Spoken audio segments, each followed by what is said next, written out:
Well, here's another video. I didn't think I'd make one quite this soon, but the weather kept me from doing what I wanted to do as far as some of the tasks in the yard. So I decided to come out here and do a little work on some frames and such. Now, a lot of people, they talk about being beekeepers and they see the honey and they enjoy that time, but winter time, that's what we're in now. I told you in the other video, nothing really to do this winter. I mean, you leave them alone, let them stay warm, let them cluster, let them fly when they can fly, feed them when you need to feed them, and that's it. So that leaves you nothing more to do than menial tasks. This is the part of beekeeping that most of the videos don't show you. Old frames, dead out boxes. Look at this old thing. So what I'm going to do today is I'm going to clean some boxes. I'm going to clean them. I'm going to scrape frames and get back. I use plastic foundation in wooden frames, so I'm going to scrape it down to the plastic foundation, and I save all my wax. I'm going to scrape in a bucket. I save all my wax because over the time and over the dead outs and over the different things you encounter, you save this wax, and pretty soon it's enough to melt down. And what I'll do is on a cool day when the bees aren't out, I'll melt it down. If you melt it when the bees are flying, man, they're going to be everywhere. So that's what I'm going to do today. A lot of the menial tasks.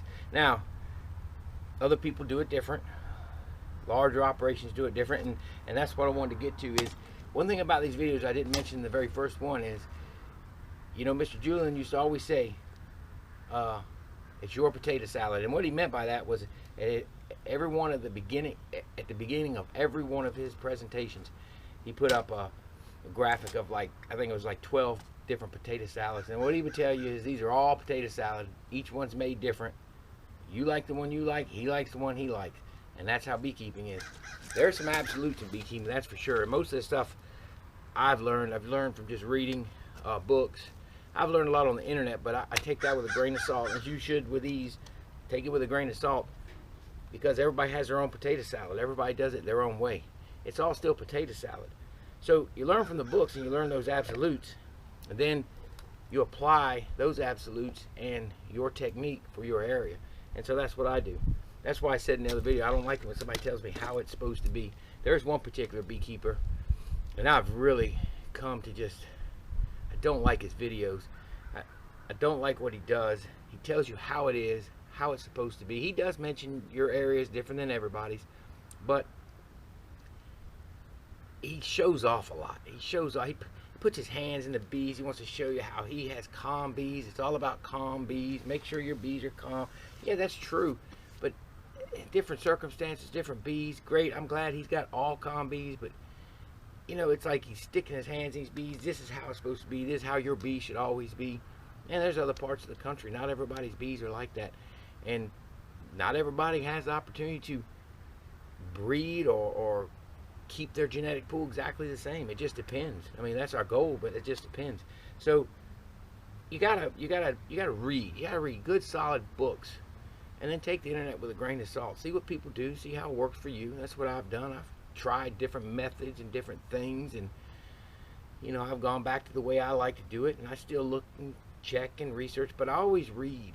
I read the books. You want to start it, you need to read a book and figure it out for your area, and find a mentor or somebody in your area that can show you how to do it.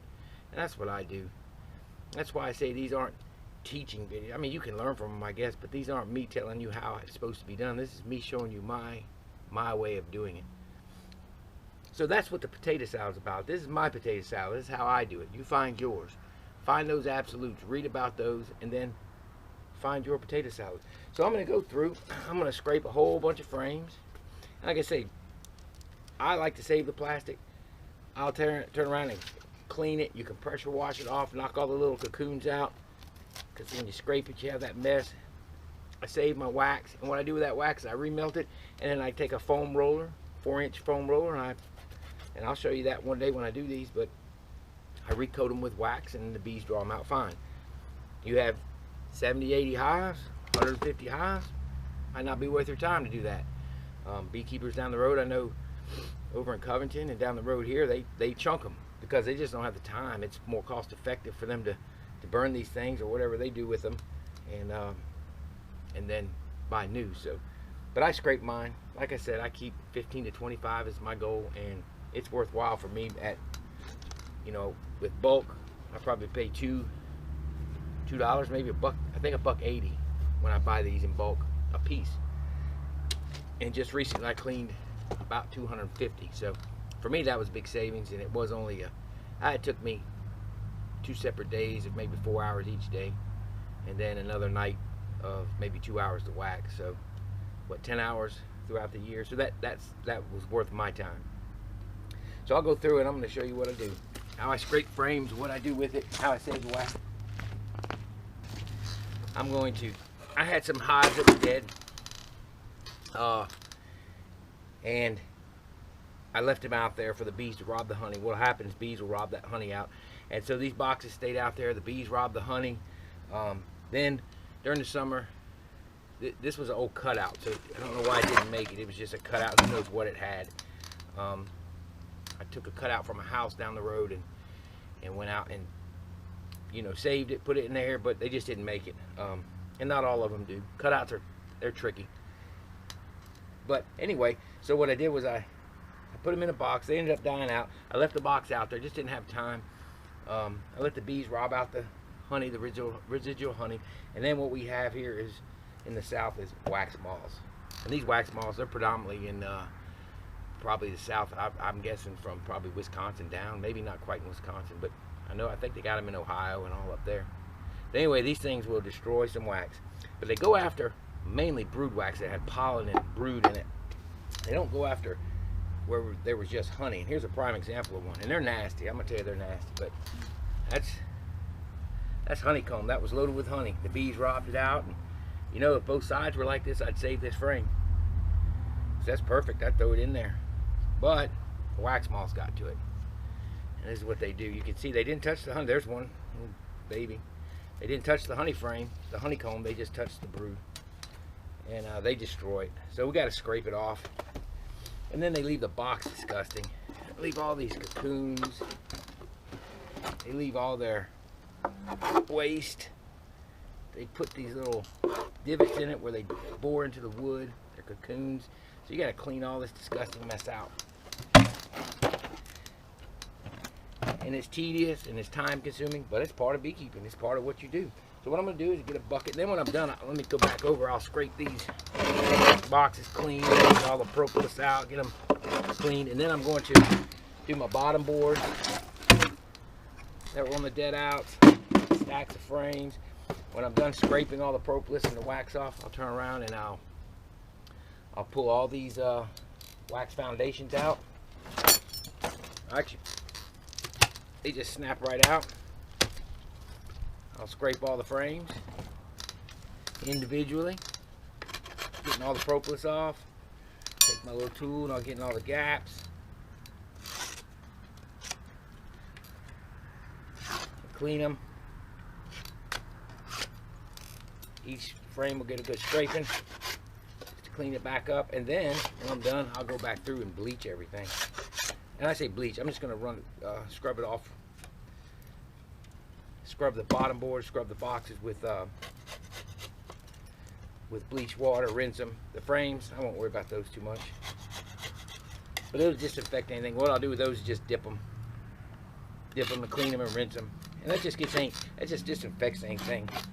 I mean, the bees are good about disinfecting themselves, but just in case there was any kind of crazy virus in there or anything that I could kill with bleach. Some of these frames, like right here, they got some mold and mildew on them. That'll need to be cleaned off. But we'll make these things all nice and clean and new. I'll just take these frames, clean them up like so, put them to the side. We'll rinse them. Each one of these.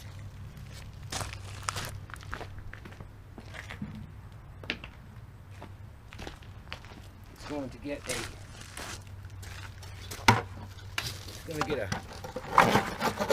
all the wax scraped off.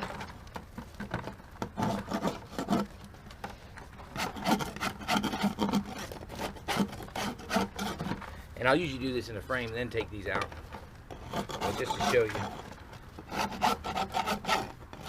That's what we're gonna do. Then I'm gonna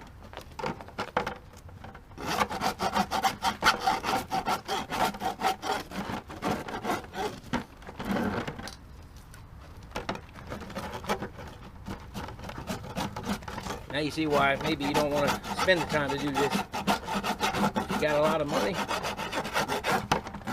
Maybe you don't want to do this. But you can imagine a commercial beekeeper, they can't do that. That's, you know, 2,000, 3,000 hives. They have them assembled for them. And they'll have them all assembled, put together, and shipped for them. And you can understand that. Time is money with those guys. Time is money with a lot of people. But I have time. And not a ton of money. So this helps. So then I'll probably get a little high pressure water on that and knock some of these cocoons out. Then I'll re-wax this. But all this will get a quick cleaning. And I'll stack them up and I'll start collecting wax. And I'll fill this halfway up and it'll make a small cake about that much. Then I'll take that beeswax, melt it down, and it'll go right back on. Simple as that. So I'm gonna get busy. Getting after all this mess, and hopefully we'll knock it out pretty quickly. I think I got 10, 20, 30, maybe 40 frames to do. Three boxes, a couple bottom boards, and a lid to wash off. And again, I'll just bleach water that. Here we go. Okay, so here's where we're at. So that's just cleaning. I don't know. I probably cleaned 20 frames. 80 cents a piece. That saves something for me. Again, this is not about. This isn't something maybe a commercial guy would do, I guess. And I don't blame him. But somebody like me, I mean, 40 frames total is what I'm gonna. Well, actually 30 because I'm gonna throw some of these away. And I'll tell you why. But 30 frames at $1.80 a piece. Hey, I'm saving myself, you know, decent amount of money just for a little bit of work. I guess that took me about 30 minutes. I don't know. Anyway, so here's what I got. I went ahead and stopped now because I know what I've got to finish up, and I'll show you here. So I've got, okay, that's the stack of frames I cleaned. So what I'll do is I'll throw them in some bleach water, get any of the mildew off, and I want to show you what I was looking for as I was doing. I told you wax moths got these, and this is the disgusting part of beekeeping, is when boxes get killed out. That's rubber bands from when I cut them out, but this is just all wax moth garbage. There's their cocoons. You see what they do to the box. You got to get these things out of here, and I'll probably freeze the frames after I bleach them just to make sure I kill. That's all what'll kill them is freezing them. I'll kill the wax moth larvae or anything left in the cocoons. And here's what I was looking for. So this frame, you see where they did their damage. There's a hole right there. They bore into that. Here's what I pulled out of that hole. A cocoon. So that's what I'm doing as I'm cleaning those frames. I'm getting rid of the wax moths. What I missed won't be a problem because I'll let them freeze. Not to mention, we should have January and February ahead of us. But we want to get all that out of there. We don't want to put that in a hive. Wax moths, like small hive beetles, they don't kill the hive. They are opportunists. And what they'll do, they'll go in and they'll take over a hive. And just like small hive beetles, after a while, it will get to the point where they'll run the bees out. It won't be desirable. No different than letting your house get infested with roaches. You know, if you don't have the protection or the ability to kill the roaches, then they're gonna take over. Well, with a beehive, if it's weak or it's sick and the numbers are down, they can't protect the hive, they can't run them out, they can't corral the beetles, they can't keep the wax moths coming in, and the wax moths come in and lay eggs, and then they get to eat, and those worms get to eat in that wax, and it just becomes a disgusting mess, as you can see by that bottom board. So what we do is we come in and look at that box where they got them. Now I'll reuse this equipment, it's no problem. I just scrub it and scrape it, get all the propolis off, clean them, bleach them to get the mildew out, and that's what we'll do. And then we'll let them dry and they'll be ready to use again. Paint what needs painting, restore what needs restoring, and trash what needs trashing. So anyway, I saved those to show you the wax moth damage, but so those will be clean. I'll go through and I'll clean all those foundations, and then I'll re-wax them. I'll clean these as well. These need to go over there. Those I'm going to evaluate. Those are actually still clean and good and had no wax moth debris on them. I'll re-wax those. Now these, I'm just going to clean those off just like I did those. I'm not going to do them right now though. But these frames, these were frames. I'm going to throw these away because I don't use this type anymore. These are wedge type frames that were used at one time with wax foundation. What I do, I used wax for a while and it was good. I liked it all right, but it didn't seem as cost effective at the time. For me anyway, for the way I do business.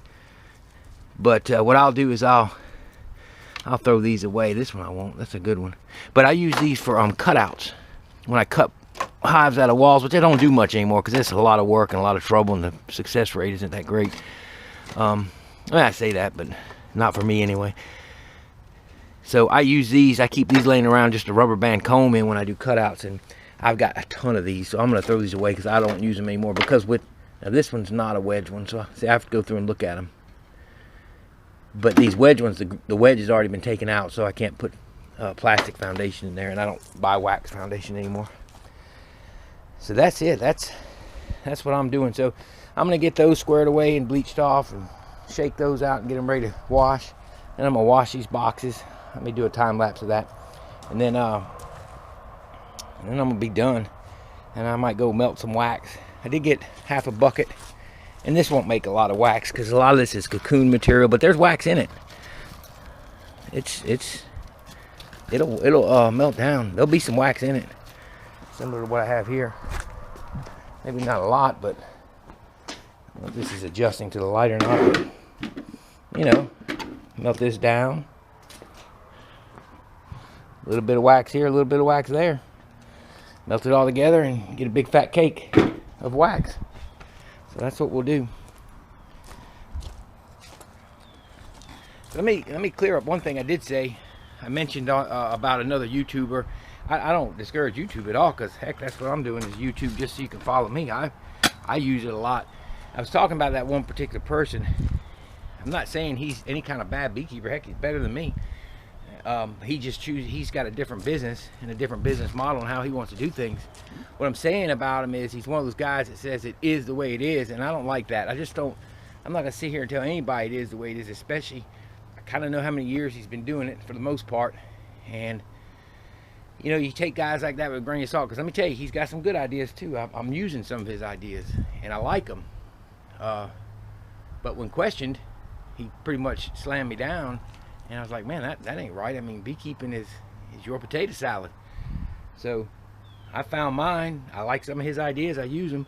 But I don't believe in telling you how it is and what it is and how it's going to be. And I mean, get the basics, get the absolutes in the books, like I said, and then go from there.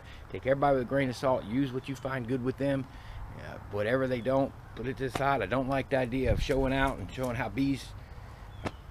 I don't have to wear protection, and I wear protection. There's several of them out there, and I don't know. Just take everything with a grain of salt, including what I'm telling you, because I'm not telling you how to do anything. I'm showing you a trip through my year in beekeeping. And again, this was mainly for my my Facebook page, but I'm gonna go ahead and do one just like everybody else is. Why not? So probably real close up right now. So let me get back. I'm gonna get busy sorting all this stuff out and getting ready to wash stuff, and I need to get after it before the rain moves in. That way, that's one more task done. But this is winter in beekeeping. This is what you do. You take care of equipment, you build equipment, and I'll probably be doing some of that.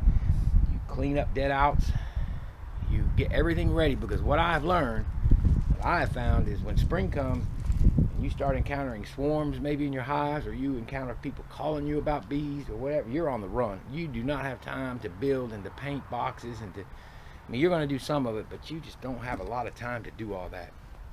And that's you'll get caught with your pants down fast and in a hurry with these things. So going to get everything cleaned up so when I come out of February, I have equipment ready to go. I have everything ready to set up. If I see a swarm, I've got a nuke box I can grab and run out and throw it in there and get them set up and established. Or if I have a neighbor that needs help getting bees out of their house, or a friend, I can hurry up and get it done, and I don't have to hunt for my equipment. So let me get back going again.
Okay, we're finished. Wrapped it up, cleaned it up. So I melted the wax down, because if you let that wax sit in that bucket, those same wax moths that tore it up the first time, once you get all that wax in one spot, they will infest it again. We just don't have enough constant freezing temperature here. Up north, they don't have this problem. So anyway, we got them cleaned. Let's see, those top 3 boxes, all cleaned. Frames cleaned in there. Got everything stacked. Those foundations, just knocked it off. Some of the wax moths will still come in here, and they'll probably clean off a little bit more, but all we gotta do is throw a high pressure nozzle to that, or a pressure washer, but a high pressure nozzle will be good enough for those. They're pretty clean. Squirt them off, clean them off, re-wax them as I need frames. The foundation, I just put them together as I need them. Cleaning this pot out right here, that's what you hear. I'll put boiling water back in it, and get all the crud out. And what you got there is cocoons from the wax. You have dirt and debris. What else? Just some propolis is in there. So, and what you do is you just strain that out with a regular, I use an industrial commercial kitchen strainer. Strain it over a bucket, and I don't know if this will pick up in the light, but put it in this bucket, and it looks pretty nasty, but tomorrow it'll be bright yellow. All the debris will sink to the bottom. And it won't be perfect, it won't be as clean as I like it, but what I'll do with that is I'll throw that hunk of wax in the freezer, and I'll do that 2 or 3 times as I get wax. And when I get a few cakes, I'll put them all back together and process them one more good time, and really strain them nice and fine. Let the debris sink, and I'll have a nice big fat orange wax that I can use to re-wax those foundations. I have some now, but I always have to replenish. So that's about it. That was 3 hours of work, of tedious little tasks: bleaching and cleaning and scraping and scrubbing and melting and pouring. That's what it's about. Another winter duty done, and we'll move on to the next thing. I think we're caught up on cleaning frames for now. Alrighty, well, Happy New Year, and I hope you liked the video. If you did, give it a thumbs up. See y'all later.